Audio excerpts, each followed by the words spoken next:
Richard Weber is joining us here today on Everyday Kentucky, and we are talking about early fall maintenance when it comes to some of our common scenes in landscapes, a lot of them revolving a native, but also something that's not as quite native to this area. Right, crepe myrtle. Yeah, this is a great time to just tidy things up because everybody's kind of getting excited about fall, and there's some things that probably are a little ragged and getting brown and drying out. So don't be afraid at this time of the year to go ahead and start cutting things back. You don't have to. We don't want you to clean everything up. You want to leave a lot of seed heads and flower heads and grass heads up wherever you can to feed wildlife and birds and things throughout the fall and the winter.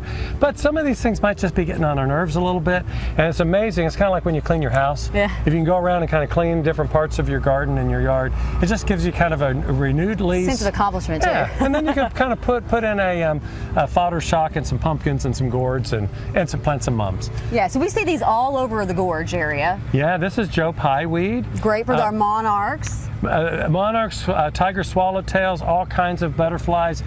Usually the height of the summer is when they're blooming, July into August, but by September they're just about finished. But I actually heard you talking earlier with someone else that these are really, really good in areas that tend to stay very damp. That's right. I've that's got why some problem areas at my landscape. I think maybe this is a solution here. And that's why you see them in the road, along the sides of the roads, in the ditches.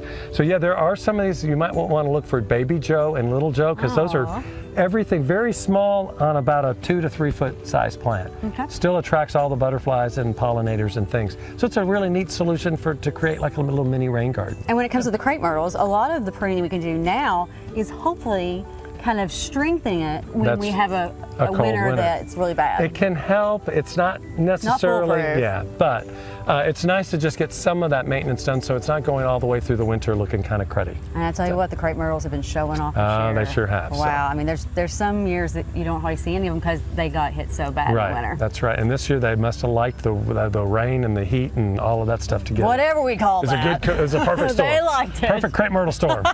All right, if people have questions for you about any of these. Springhouse Gardens, we're out at 185 West Catnip Hill Road in Nicholasville.